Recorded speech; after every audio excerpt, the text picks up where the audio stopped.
A royal drama. Saudi Arabia announces King Salman will not attend the upcoming summit of Gulf leaders at Camp David in another sign of cooling ties over Mideast conflicts and a nuclear deal with Iran.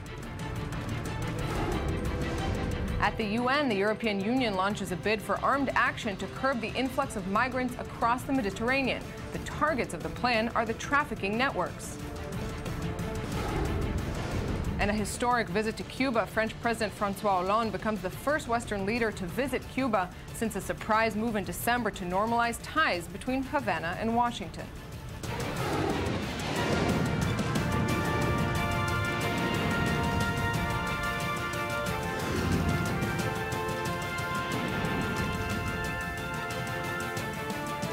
Good evening and welcome to the news today. We begin the show tonight with Washington and Riyadh and a bold step from new Saudi King Salman.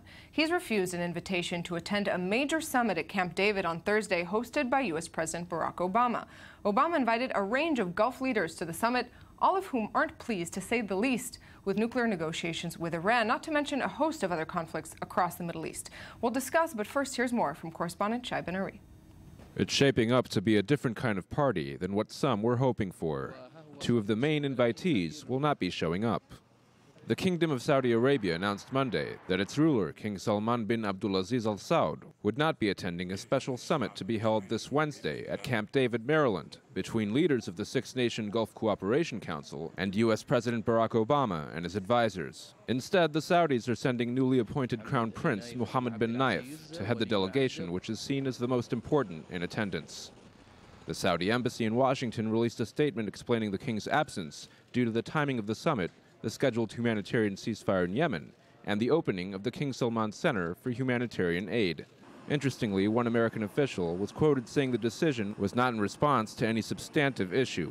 Only last week, a U.S. official admitted that King Salman's absence, at the time hypothetical, would detract from the summit's importance. Bahrain has also announced its King Hamad bin Isa Al Khalifa will miss the summit.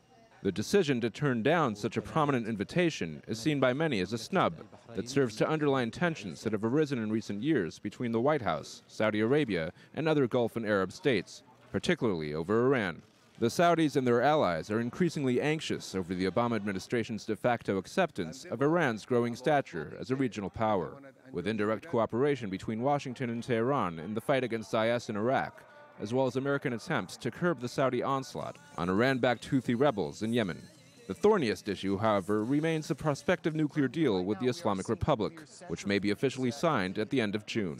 The Gulf states are all concerned that acceptance of Iranian enrichment capabilities and the removal of sanctions will provide Iran with a diplomatic and economic boost, which could enhance its already substantial influence in the region. The summit, which will go ahead despite absentees, is expected to focus on military cooperation on a number of fronts. The Gulf states are primarily interested in security assurances from Washington in the face of what is perceived as a growing Iranian threat, with a regional missile defense system among items on the agenda. Just how far the White House is willing to go, despite snubs and diplomatic insults, to ease the fears of its long-standing partners will soon become clear.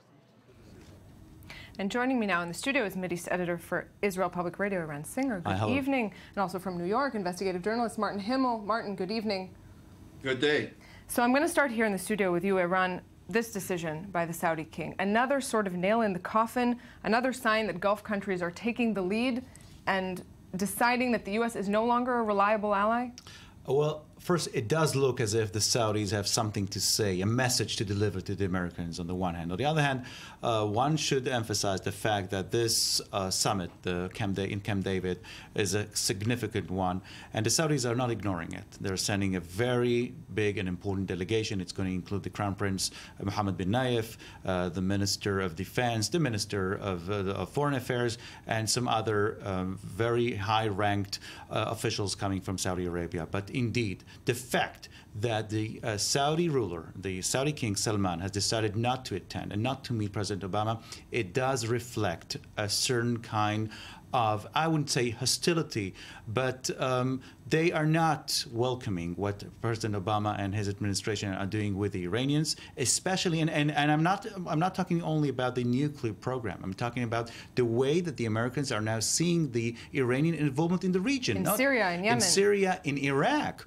The Americans are backing the pro-Iranian militias that are now acting in Iraq. So this is a message to the American side, to the American administration, saying, well, we will honor, we will respect you in coming to the U.S. and dealing with the Iranian issue, but you won't see the king. Yes. So, Martin, I want to go to you for a moment. How is this being received in Washington? Because Obama, this was already announced by the White House last week. It was already sort of set in stone, clear that the Saudi Arabian king would be attending.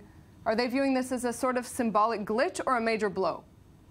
Well, let's put it this way. When Prime Minister Netanyahu came to the Congress, they looked at that as a gross, crude slap in the face. With the king not coming, it's looked like as an elegant slap in the face. It's two similar messages, but in very different ways. They don't like the message no matter what, but it's clearly looked as a snub, and they're trying to gloss over it by saying, well, you know, the Crown Prince, the defense minister, is going to be here. Iran, I want to go for a moment to what you just mentioned about the Mideast conflicts, Iran's involvement in Yemen, in Syria, in Iraq. In addition to that, the negotiations over the nuclear program with Iran. It doesn't seem that there's any common ground for Gulf countries, what was once a very important ally for the United States, to actually meet in the middle. Are we going headed for separate directions in terms of policy in the future? We are already there. The absence of the American player is totally something that we can feel. We can all feel. The Israelis, the Palestinians, the Saudis, the Egyptians. Everybody can feel the fact that the Americans are now playing the way the American president wants us to play, leading from behind.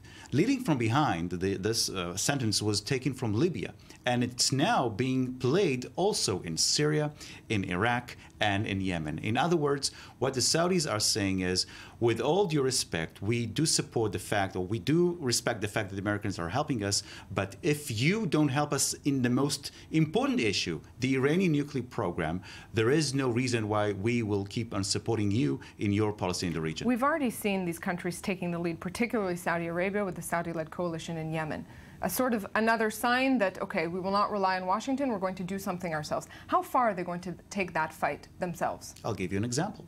We are now witnessing some new voices, or hearing some new voices coming from Lebanon, coming from Saudi Arabia, coming from Egypt, saying what the Saudis and the others have managed to do without the Americans in Yemen, they can do it also in Syria.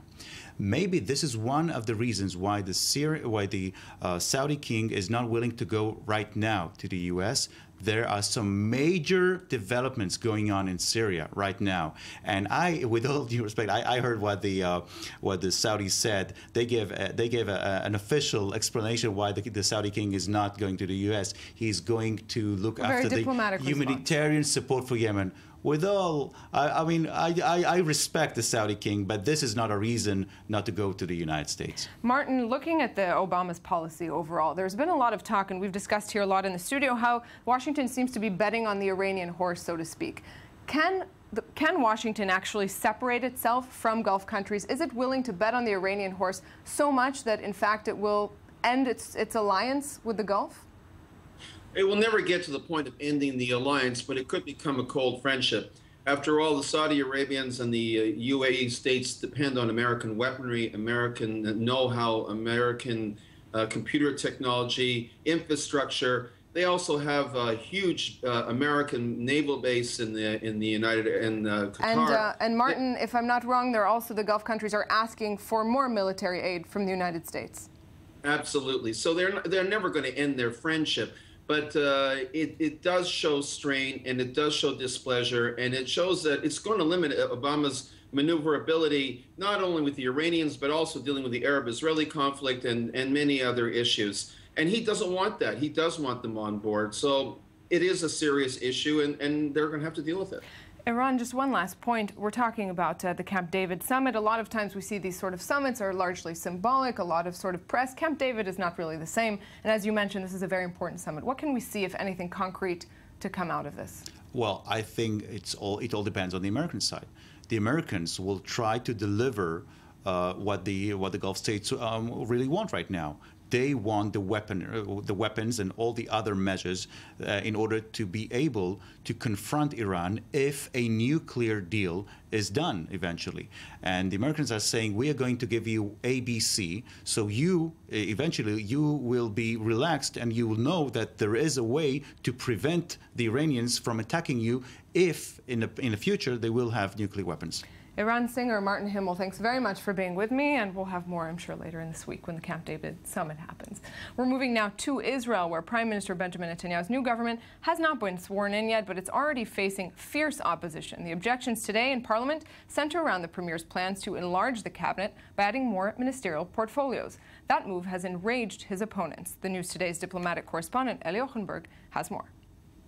Benjamin Netanyahu's razor-thin coalition faces its first test Monday, after the Israeli cabinet unanimously voted Sunday to enlarge the government by increasing the number of ministerial portfolios. Parliament will decide if it too agrees to change the law in favor of the newly formed coalition. Netanyahu's intention is to have 20 ministers instead of 18, as well as several deputy ministers, which will allow him to satisfy coalition legislators, especially from his own Likud party, who expect a government job. The move has been fiercely opposed by the opposition. One party, Yesh Atid, unsuccessfully petitioned the High Court against the move. Meanwhile, Netanyahu, heading a coalition commanding the support of only 61 of the 120 lawmakers in parliament, pled Monday to try and broaden his government. I will keep trying to widen the government because we need the widest national consensus in order to face our many challenges. But opposition head Isaac Herzog is, at this stage, not tempted to take the Zionist Union faction into the government and says his aim is to replace Netanyahu, not cooperate with him. For 2 months, Netanyahu did not manage to build a government. There's a rare opportunity to avoid the establishment of a terrible government for Israel. By that I mean I've been working for a while now to build an alternative government.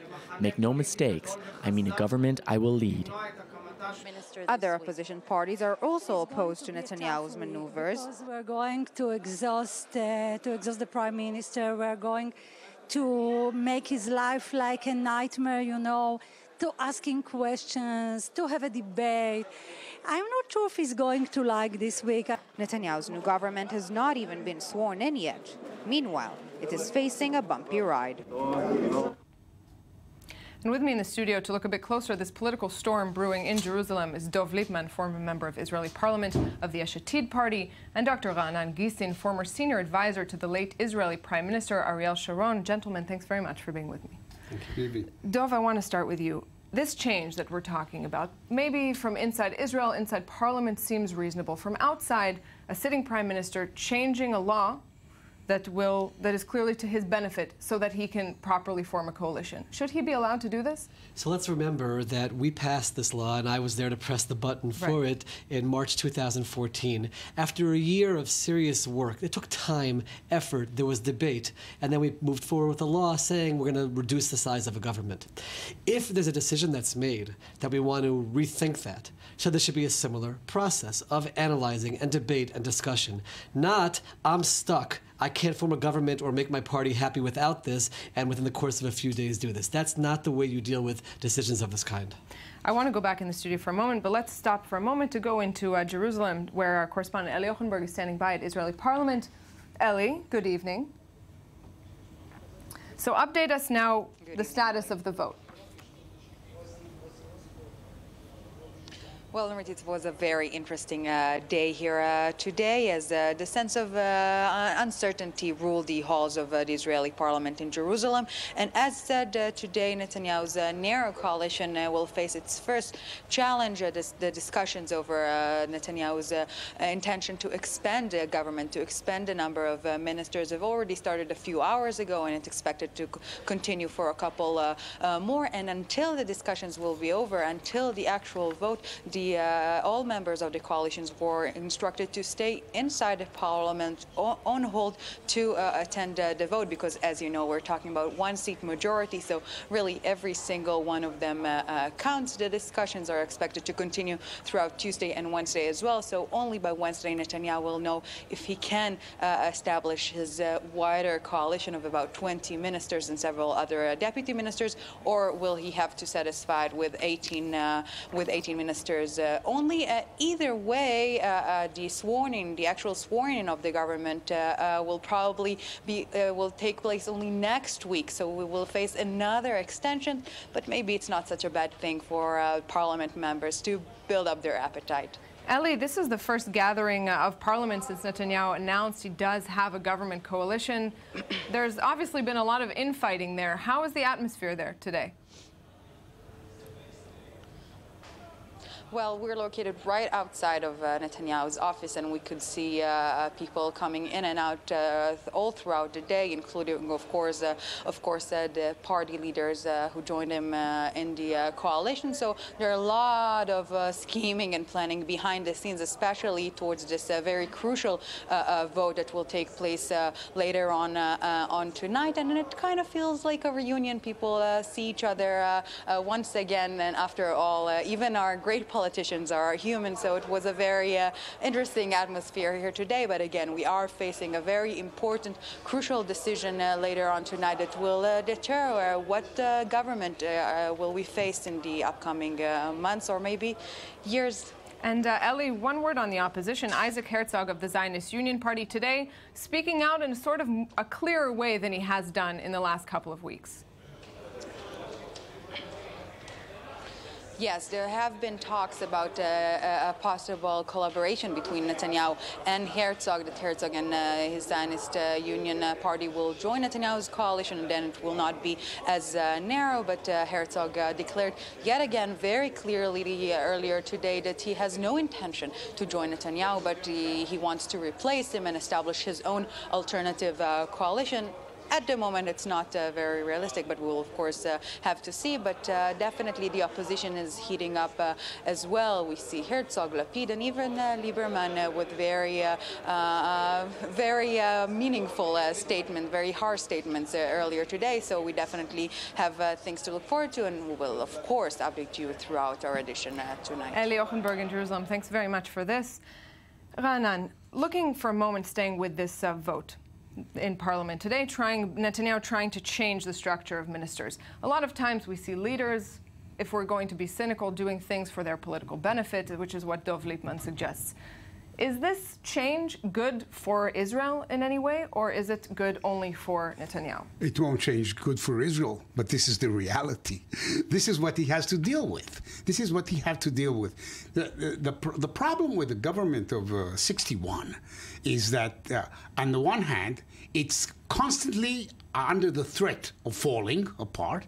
On the other hand, everyone who is a member of the 61 knows very well that they can go with a lot of commotion, but no motion.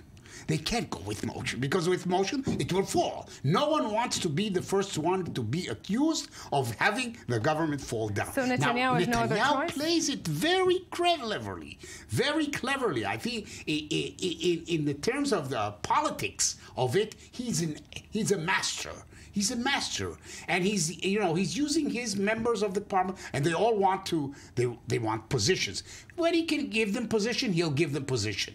But when but the threat that look, you will be the first one that will be accused of having put down the government, and no one wants to be in that position. No one wants to be in that position. In other words, the government can continue to function. I don't think the government can actually enact policy. So another stroke of political brilliance from Netanyahu, perhaps. Right. That's quite a statement, that the government can't enact policy. What is a government if it can't enact policy? I take a look at the situation and think back and imagine trying to function as a member of Knesset in that kind of coalition. I agree with Dr. Gissin 100%. This is just to survive. And from my perspective, where I sit, that's a tragedy for the people of Israel, because people are sitting back and looking. Just for the sake of survival, you're now taking more money out of our pockets to give more people positions. It's not to be more effective. It's not to get more things done. It's just in order to be there. And I think that the people of Israel deserve a leadership which is there to lead us somewhere and not just to be there. You're a member of the Yesh Atid party led by former finance minister Yair Lapid. Who is that leader? Who is that leadership? Because in the elections, a lot of the criticism was that Netanyahu was the only clear face of leadership, whether it's successful or not. I've said for a period of time, people have been asking me, who else can be prime minister? And obviously with my Yesh Atid hat, I point to Yair Lapid. But I'll put aside my Yesh Atid hat. There are many capable people of being prime minister, and once they're in that position, people will see them that way. In the Likud, in Labor, in other parties, this whole notion, which Netanyahu has succeeded in creating, that he's the only person who can lead, I hope that the people of Israel will see through that now, when they see that, again, just for the sake of survival, he's just handing out more positions and not leading us anywhere. Leadership means I have a vision, I want to go somewhere, and it's about that and not just about being prime minister. Let's look at actual policy then. Even if the government can't enact policy, as you say, the government as it stands now is shaping up to be right-wing, clearly. The Likud party is right-wing, with a lot of strength for the ultra-Orthodox. What does that mean? Implications of this government for the peace process, or the non-existent peace process, for the relationship with the United States, for example? I think there'll be a lot of motion of trying to show that the government is doing things. Perhaps initiatives, visits to the United States, meeting with congressmen that come to Israel. All this commotion that Israel is going to do something with regard to the peace process, knowing very well that what he needs to satisfy, to show that although it's a right-wing government, it's a government that is willing to talk with others. And I think Netanyahu is an expert in that. He knows how to play with people in that. I have a little bit more of a dire perspective on it, because I think Netanyahu has in the past been able to do that, but everyone is realizing that that's what's happening. But more than that, when you put Uri Ariel in charge of the settlement division, you're going to have a Bayit person as a deputy defense minister, from the Jewish home. So in terms of, there's going to be things to escalate the situation. It's not going to be passive. It's going to make things worse. The pressure internationally is going to be very strong. Internally, on religion and state, as people see things becoming extreme again, instead of the progress we made, I think there's also going to be significant frustration. So I believe the Prime Minister is giving himself a coalition, but both from within and from without, there's going to be tremendous pressure. That's a big point. And you're talking about facade, and he's going to do all the steps that are needed in order to make it appear as if peace negotiation, for example, is going on.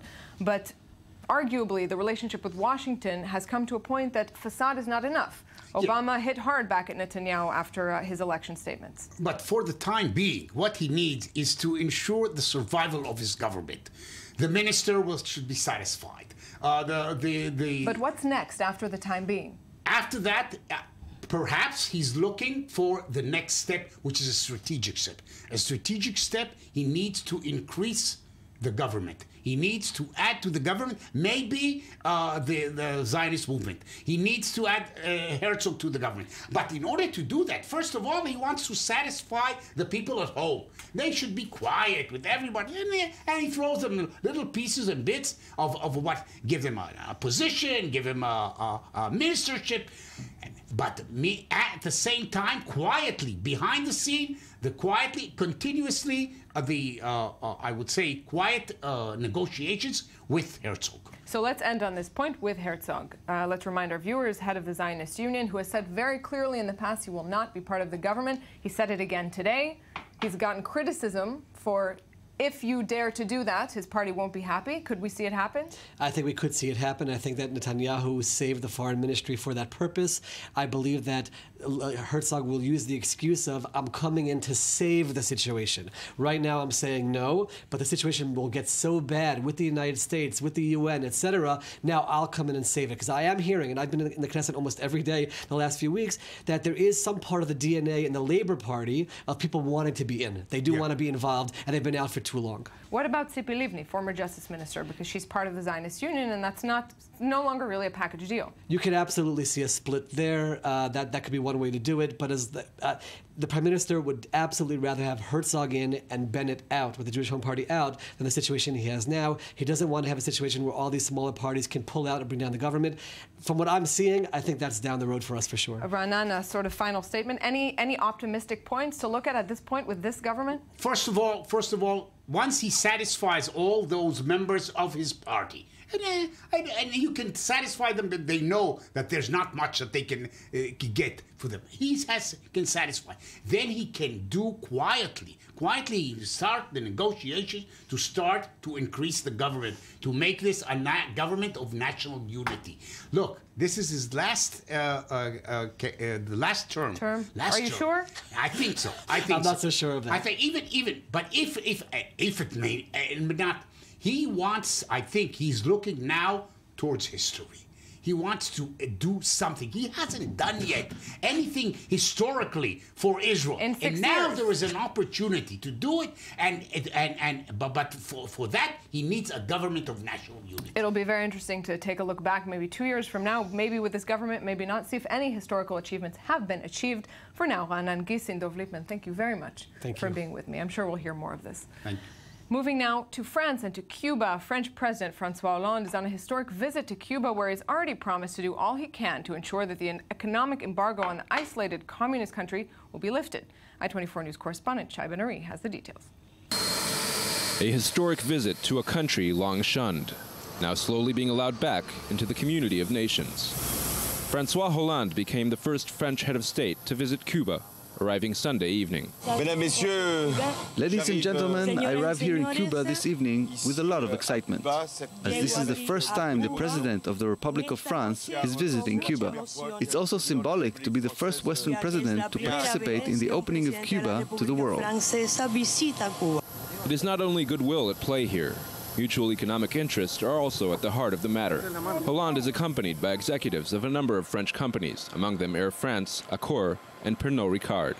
These businesses are already active in Cuba, and France has always maintained relations with the island country. But following U.S. President Barack Obama's lead, the French are also looking to expand economic and diplomatic ties with the communist nation, following decades of international isolation in the wake of the Cold War.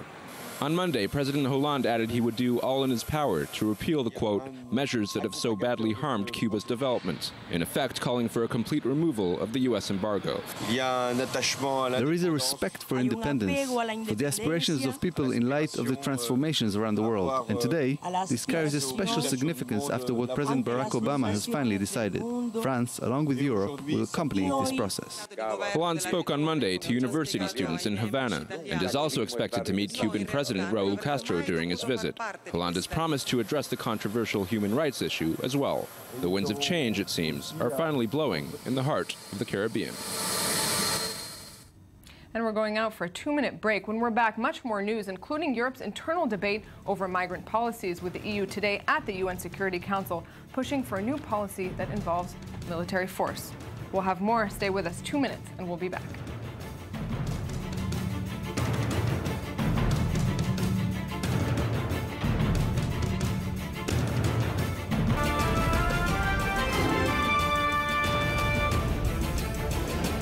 A royal drama. Saudi Arabia announces King Salman will not attend the upcoming summit of Gulf leaders at Camp David, in another sign of cooling ties over Mideast conflicts and a nuclear deal with Iran. At the UN, the European Union launches a bid for armed action to curb the influx of migrants across the Mediterranean. The targets of the plan are the trafficking networks. And on a historic visit to Cuba, French President François Hollande calls for an end to the U.S. embargo.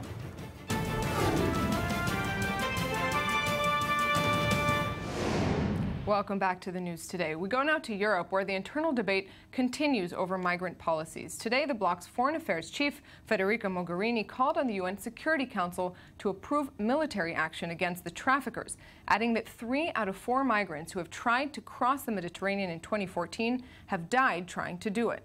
Ayman Siksek has the latest.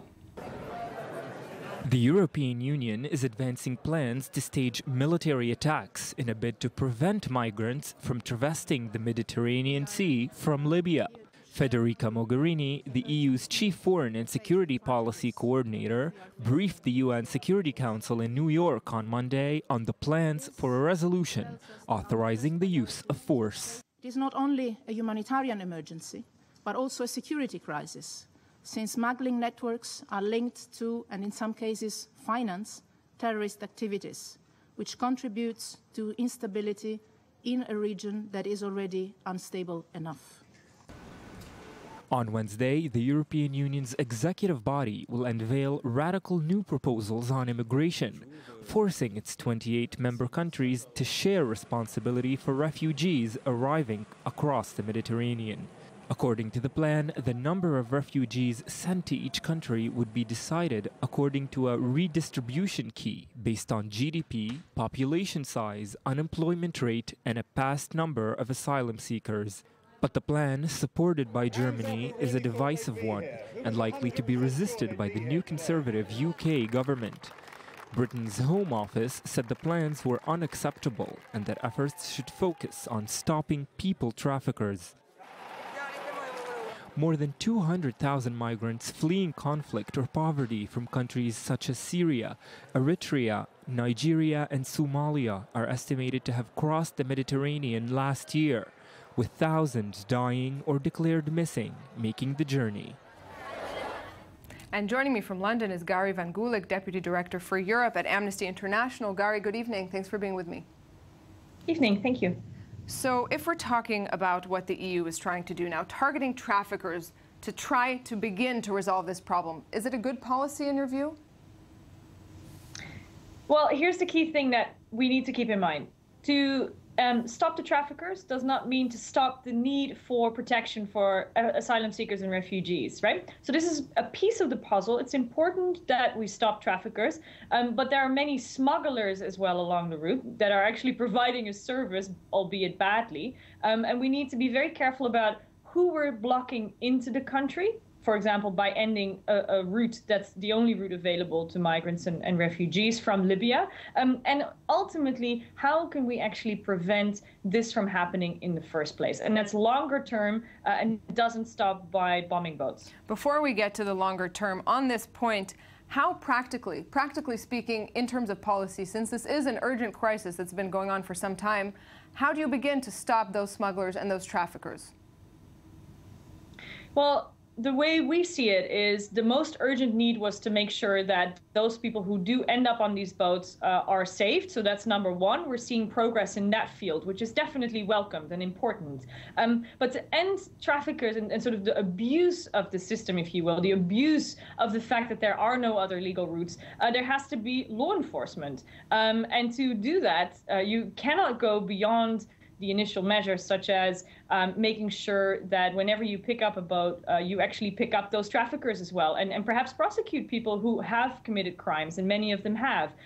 But what is important, again, is by ending basically this entire route and saying that we have to stop all smuggling activities from Libya, it can actually be dangerous for the many, many thousands of people we know are waiting to leave Libya if none of the other borders have openings, if there are no other routes. So most urgently, we need to make sure that there are actually other ways of getting people out of Libya and to Europe ultimately. So talking about the more long-term policy, what does Europe need to do? Because Europe needs to also have a willingness to accept those immigrants into its waters, into its territory. Mm-hmm. Yes, ultimately, we're going to need to see more safe and legal routes for a specific group. We're talking about one group, and that's the group that needs and has the right to protection, to asylum. And from that group, we need to see a higher number of resettled people in Europe. Ultimately, it's an inconvenient truth, but this flow is continuing, it's increasing. We're going to have to up those numbers. Europe is not taking its fair share. We know that many millions are taken in by Lebanon, by other countries bordering Syria, for example, and Europe has to include more people in its borders. There's no other way around it, and that has to happen soon. Gary Van Gulik, thanks very much for this. And moving now to the same subject, but in Israel, dozens of Eritreans protested in front of the country's embassy in Israel today, calling on their government to take responsibility over its people and acknowledge the rising death toll of those fleeing the African country. Shachar Peled met the frustrated demonstrators. The light spring rain did not deter the Eritrean community in Israel from protesting against their home government. Enough is enough. We suffered a lot because of the regime. We are here because of the regime. Our brothers and sisters are dying in Mediterranean Sea and by ISIS because of the regime in Eritrea. Hundreds of Eritreans have already died in 2015 in search of safety and freedom outside of their country. Here, the Eritrean community in Israel is calling out on the Eritrean government, blaming them that the blood of Eritrean refugees is on their hands. We are telling our people to make aware that only we can stop our suffering when we change the system, when we have a democratic, responsible government, accountable government in our home. Against the demonstrators in front of the Eritrean embassy in Israel, a handful of South Tel Aviv residents expressed their frustration with the influx of African migrants into their neighborhoods. I don't see them as asylum seekers. They are migrant workers, and I feel this daily, hourly. We find it extremely difficult to cope with. There's a 40% rise in criminal cases, crime everywhere, and since Friday we've been suffering from a new measles epidemic. Talia and her neighbors, residents of the lower socioeconomic areas of Tel Aviv, don't understand why the Eritrean struggle should be at their expense. I told them that all this struggle and energy, as they are all young and strong men, should be directed to their return to their country and a downfall of the regime. But in contrary to common belief, most Eritrean migrants want to go back home. However, the 24-year-long dictatorship of President Isaias Afwerki, who according to Amnesty International has imprisoned and tortured over 10,000 political prisoners, keeps them fighting from afar. Men and women are forcibly conscripted to the army for indefinite time, and we're asking to stop this.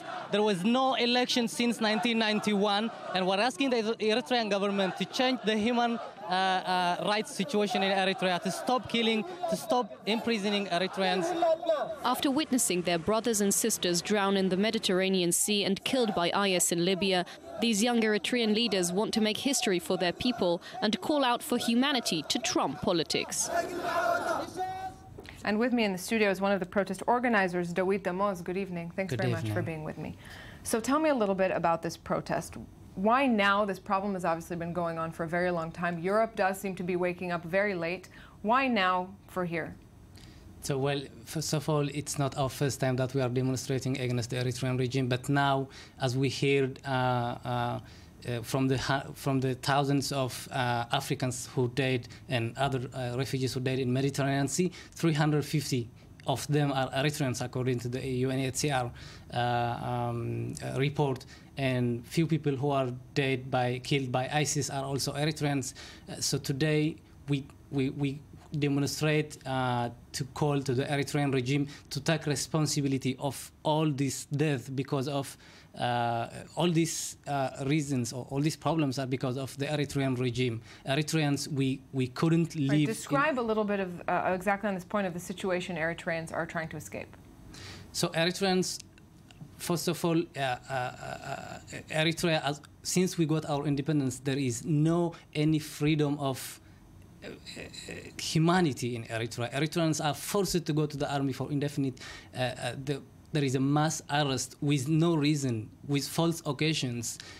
So the government is trying to control the young people so that there will not be any opposition to stay, the regime to stay on power. And a place with no democratic elections. There was no any democratic election. There is no any freedom of expression. There is only one radio, one TV, and one a newspaper which is managed by the regime. And you're not allowed not political questions, but very basic questions on your life. When you're conscripted to the army for 10 years, you can't ask basic question.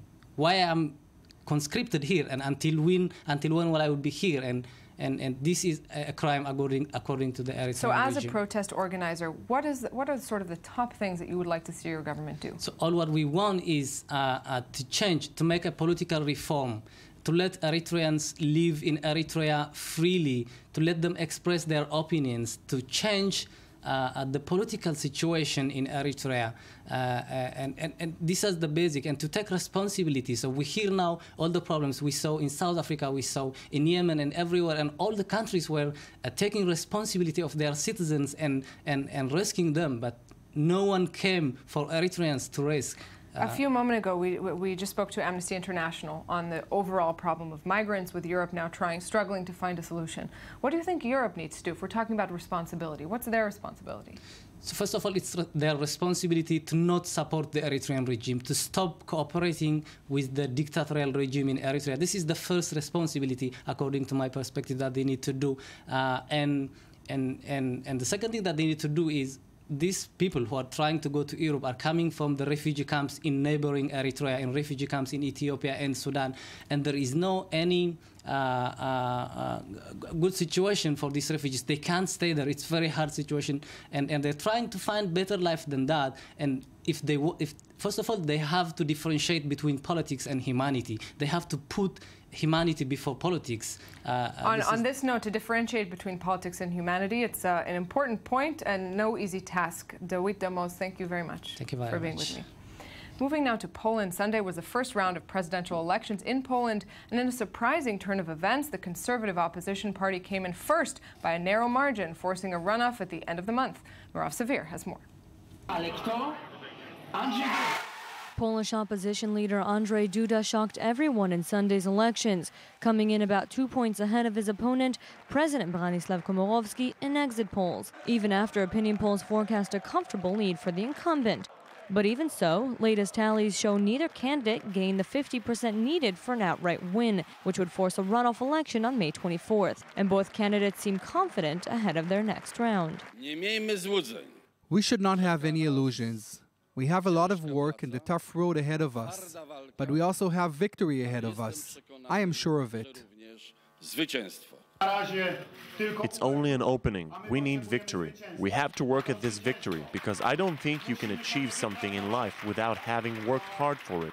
In Poland, the president has a limited role. Most of the power belongs to the prime minister. The president, as head of the armed forces, has a say in foreign policy and holds veto power. But for many, these polls are seen as a dress rehearsal for parliamentary elections, and members of the opposition see change on the horizon.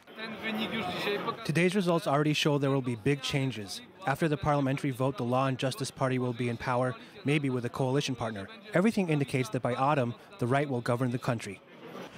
Exit polls show a third candidate, rock musician Paweł Kukiz, gained 20% of the vote. And who wins on May 24th may depend on which candidate can sway his supporters. Less than 50% of the population voted in the election, and official results from Sunday's polls are expected very late on Monday night or Tuesday morning.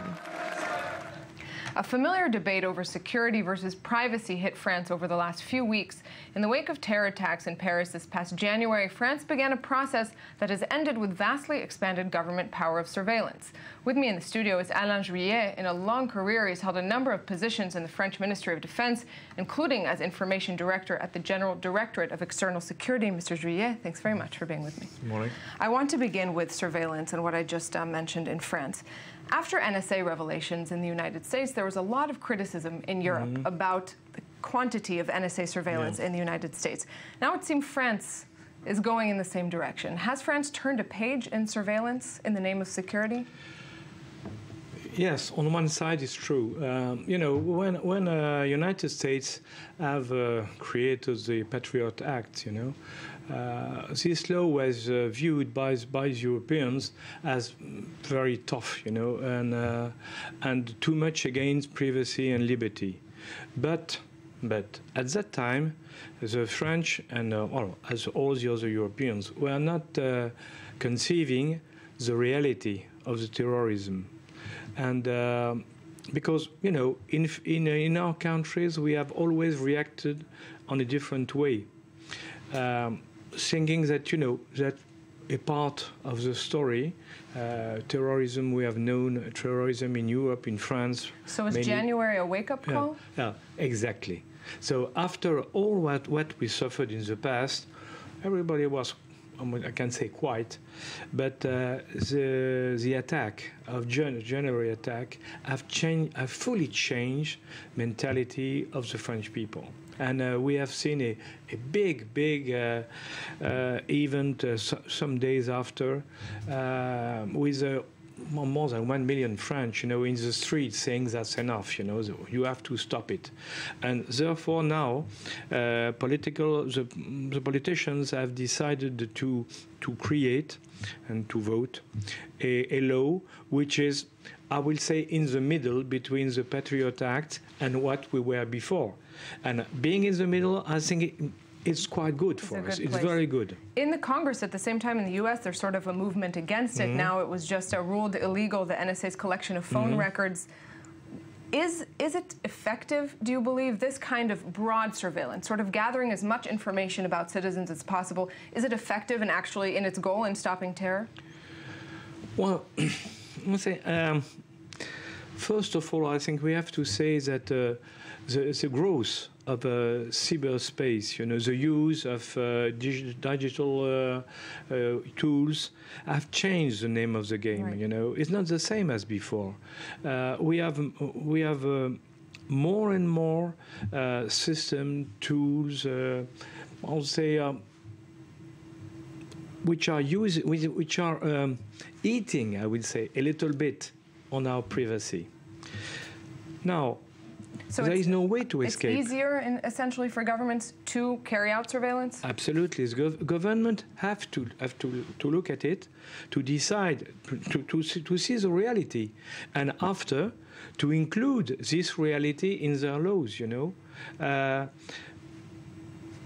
Always in France or in other countries, European countries, if people think that they are losing part of their liberty, they move, they shout, they are against. But today, it's obvious that if we want to fight against terrorism, if we want to fight against espionage, spying, if we want to fight against a crime, the growth of international crime, it is absolutely necessary to get some efficient tools. How do you explain then? There are several cases that we've seen from the United States with the FBI to London to Paris, where after a terror attack happens, we find out more about the person, and then we find out that the intelligence agency of that country already knew this person, that it was a known identity, they were already on a watch list. So there seems to be a gap in how effective it is somewhere there. Well, today and moreover in the future, it's easy to get information because, with a big data system, we can get more and more information daily, all over the world on any issue. The problem is after to select between all this information, what are the real good informations, to analyze them and to decide what do we do. And we see that it's on this part of the story that there is a clear cut each time we fail. Is there any clear limit that should be put on the level of surveillance, in your opinion? Yes, of course. Where is it? Well, I think that we have to preserve liberty for each one, privacy for each one. But each one have to understand also that part of his privacy or liberty have to be shared with others in order to warrant the security. I want to take you to another side of it, to the cyber threat on another side, because like it's easy for the government, maybe easier to survey its citizens, it's also easier to carry out cyber attacks. And this is a huge field that I understand you have a lot of experience in. Which is more dangerous, if we can compare? The cyber threat, the threat of cyber terror that's all around us that we're usually not even aware of, versus the sort of more palpable terror on the ground that we see? I think that the cyber threat for the future is a worse thing, is a more dangerous thing, because, we are entering in a new world with the cyberspace, in which it's possible to get a lot of information on everything.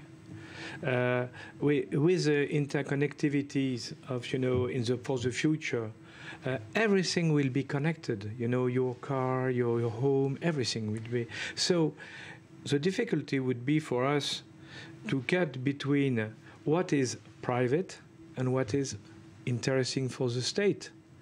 And it's not easy to do. It's not easy. Do you think governments? The laws, the laws have to be built, taking into account this reality. That is to say, we need informations, but at a certain level, it is necessary to stop and to say, well, we don't go forward, we stop. A final question. Cyber warfare is obviously advancing very, very quickly. It's the nature of the beast. Do you think European governments, for example, are prepared for it? Are they advancing at the same place to stop it? I think or are they I don't think they are really prepared. They are discovering the reality. They begin to think about what to do, but there is a long way to achieve it. A long way. Very long way. Alain Juillet, thank you very much for this. My pleasure. And 2 years of conflict in the Central African Republic may have finally come to an end. Rival armed groups agreed on a peace deal requiring them to disarm and potentially face charges on war crimes. Roy Shapira explains. A new hope for the Central African Republic as 10 armed groups signed a peace agreement Sunday with the government. The rivals agreed to lay down their arms and to end a 2-year conflict that caused the death of thousands and turned over 1 million people into refugees. The deal also includes the agreement not to use children as soldiers or forced laborers. And elections will take place in the country later this year. In 2013, the crisis in the Central African Republic broke out after Seleka, an alliance of rebels groups, took control in a military coup. The resistance was not long in coming, and a Christian movement named Anti-Balaka began clashing with the Seleka rebels. Soon after the coup, France sent troops to the region in order to keep the order in the war-torn country, and the UN followed suit later on. Recently, the country was once again the center of a scandal when a UN report accused African and French troops of sexually abusing children. French President François Hollande reacted harshly to the event last month. If certain soldiers, I don't know anything more for the moment, behave badly, there will be sanctions that measure up to the amount of trust we place in the ensemble of all our armies. Ever since it received independence from France in 1960, the political and military situation in Central African Republic remained unstable. It is still considered one of the poorest countries in the world. And with me for a bit of economy, and namely Greece, is economy reporter Daniel Roth. Good evening. Good evening. So there's a lot to say about Greece, about the Eurozone, about the deadline tomorrow. What's the latest? So Greece has agreed to transfer funds, 750 million euro. They've begun. Just 750 Yeah, million. it's not. It's actually, we say it facetiously, but it's not a lot compared. They owe hundreds of billions in euros. They owe to the IMF 35 billion euros. They owe to Germany 56 billion euros. It really is pocket change compared to the kind of battle that they've got to fight now in balancing, trying to pay off their debts and keeping their promise that they will not enact austerity measures and, in fact, lift previously put in place austerity measures. So what's the next step for Greece? Because they've started to transfer the money, but the Eurozone is still not so clear. Yeah, so most 3/4 of Greek citizens, when polled, say they want to stay in the Eurozone. So that's a big majority. Right. That's something that Syriza will have to listen to. At the same time, only 54% said they'd be willing to accept austerity measures in order to stay in the Eurozone. So there's a 20% gap there. So in the balance in Greece, we have seen protests against it at the same time, against the Eurozone. Has the balance shifted?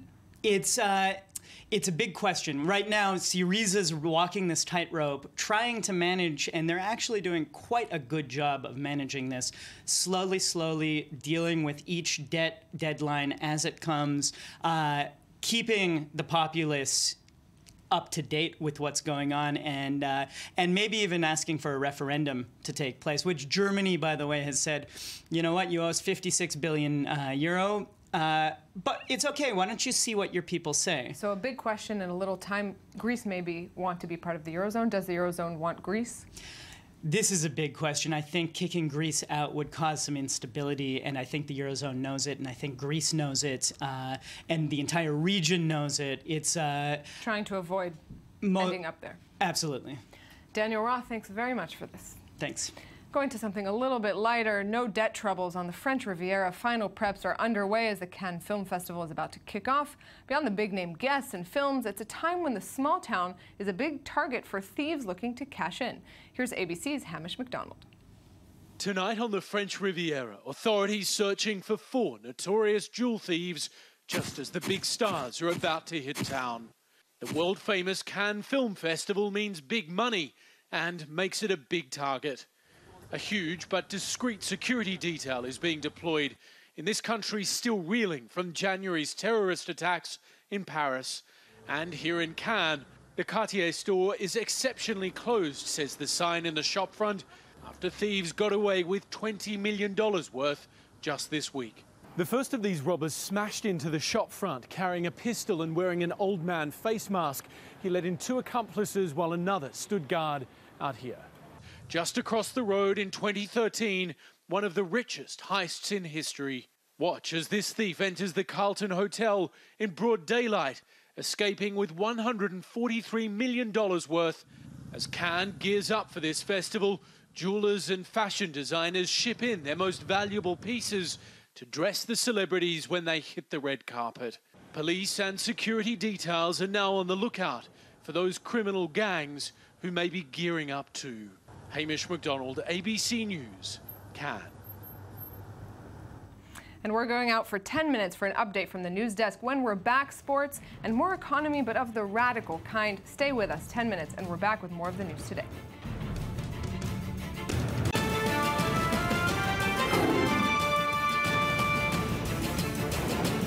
And welcome back to the news today. Here with me to take a shift into sports is Jonathan Regev, host of the I-24 News Sports Magazine. Jonathan, thanks for being with me. Thank you for hosting me. So take us now to tennis. Take us to Formula One. Go ahead. You go ahead. So we'll start with tennis. What better way to become the new king of clay by beating the old one? Andy Murray just last week won his first tournament on clay that happened in Munich.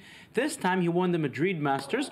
But not only did he win it, but he did it against Rafa Nadal, home favorite, the man seen as king of clay. He beat him at home 6-3, 6-2. That's got to be a very satisfying win. Yes, against Nadal. Of course, beating Nadal on clay is an impossibility. Well, not anymore.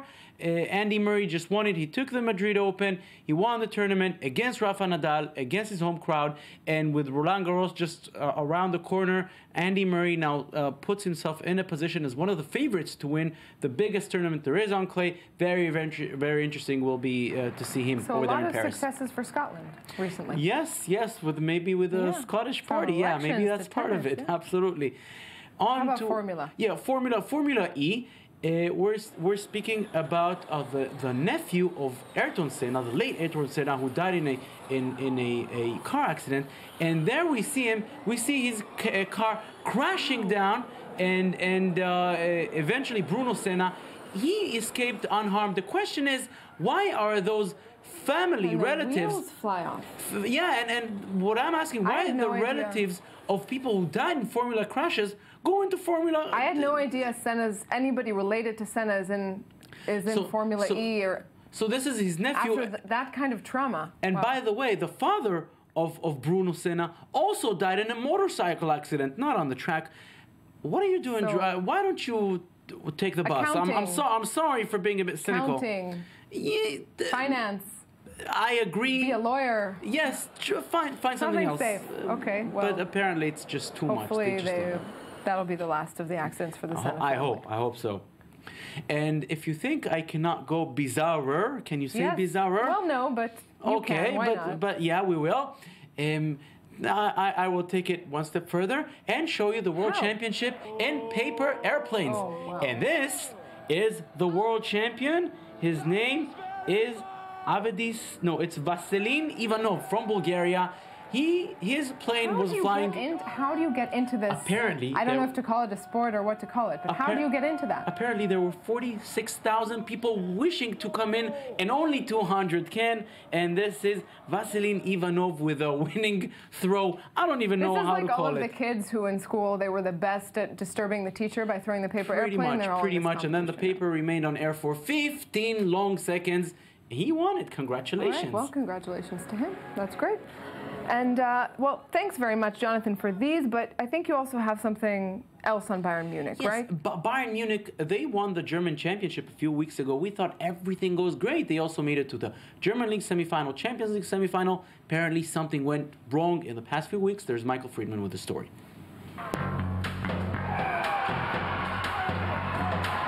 Bayern Munich may have already clinched the Bundesliga title, but the powerful Bavarian club appears to be on track to end their season in misery. An embarrassing 2-0 away defeat against Bayer Leverkusen was bad enough. Getting knocked out of the German Cup against Dortmund, even worse. But that was nothing compared to the ultimate humiliation, the thrashing at Camp Nou, which has left Bayern with only pain and suffering. But despite the loss, Pep believed his team did everything possible to turn the match around against Barcelona. These types of games, sometimes you have to make a balance. You lose 1-0, and either you continue to speculate or you go for the score so you can draw and turn the game around. And that is often risky. The players returned home after the 3-0 Champions League defeat and trained hard in hopes of bouncing back against Augsburg. The German champions stepped onto the pitch, but things would not go their way early on. A blatant tackle by the keeper, Pepe Reina, left the ref with no choice but to send him off with a red card. Bayern was then forced to play a man down for the majority of the match. Neuer came into the game, and the keeper stood his ground as the penalty shot hit the post. Augsburg later moved up the pitch, and Raul Babadia flicked the ball past the keeper to give his side the key goal of the match. This surprising home defeat against Augsburg was a new low for the Bayern squad and left many questions for this German team. The club has now conceded 7 goals in its last 4 matches, a rarity for the superior Germans. Pep Guardiola's side has now lost 4 straight games, a first ever for the manager. With this loss, more speculation has emerged over the possible exit that could send Pep Guardiola to Manchester City this summer. Much criticism has also surfaced, and there's now rumors that the players have lost faith in their manager. With the second leg of the Champions League semi-final coming up, Bayern will have to leave everything on the pitch to re-establish their dominance in the world. A semi-final knockout will leave the Bavarian club with only 1 trophy and much disappointment this season. Whether it's the state of the middle class, unemployment, or bank bailouts, the economy tends to be front and center in elections. That's the case with the British vote now, and it's already working its way into the American campaigns for 2016. But what kind of economic policies do actually lead to prosperity? My guest tonight has some strong opinions on that. Dr. Yaron Brook is an author and executive director of the Ayn Rand Institute. Dr. Brook, good evening. Thanks very much for being here. Thanks for having me on. So I want to start out with 2 words that are used very frequently and are sort of vague, and I want your thoughts on them. Sure. The term big government. It's used very often for those who believe that big government cripples economies, cripples societies, and cripples growth. What does that actually mean for you, and why is it so bad? Well, it's not so much that it's big government for me. It's unlimited government. That is government that can do everything. That is empowered to get involved in our lives in every capacity. And I think in that sense, it's very, very destructive. It means that it regulates, it controls, and by doing so, it limits human potential and it limits economic activity. So big government, unlimited government, is a debilitating government. It's a government that limits and constrains. And indeed, if you look at economic history, if you look at the history of the world, small governments that protect property rights and take the rule of law seriously are by far the most successful governments in the sense of facilitating economic growth, economic wealth creation, the rise of people from poverty. So practically speaking, let's go back, for example, to the recession, to 2007. Sure. That's a big example and very important in terms of your philosophy. Objectivism, is it good or not? Big bailouts, big government bailouts. They got a lot of flack, a lot of people on both sides. So it's a good thing for government to be involved? Or No, they should have but- given no bailouts and let the banks sort of fend for themselves. Well, but we have to realize why this crisis happened. The crisis didn't come out of nowhere. Right. The crisis was caused. If one really looks at the data, if one really understands economics, this crisis was caused by government policy from beginning to end. It's government policy that got the banks into trouble. People say bankers are greedy, bankers are just after the money. Sure. They were that in 1990, they were that in 2000, they were that in 2007. What changed is the funneling of incentives to create ridiculous amounts of risk because they're too big to fail, where the government told the banks, don't worry, on the upside you can keep the profits, on the downside we'll bail you out. What changed is Freddie and Fannie, a commitment to expanding home ownership in the United States to 70%, which resulted in ridiculous standards for giving mortgages, and Freddie and Fannie, government entities basically, subsidizing all that. And what also changed is a Federal Reserve that kept interest rates for 2.5 years under the rate of inflation. In other words, they incentivized us to borrow money. Guess what you do when you incentivize people to borrow money? They borrow money.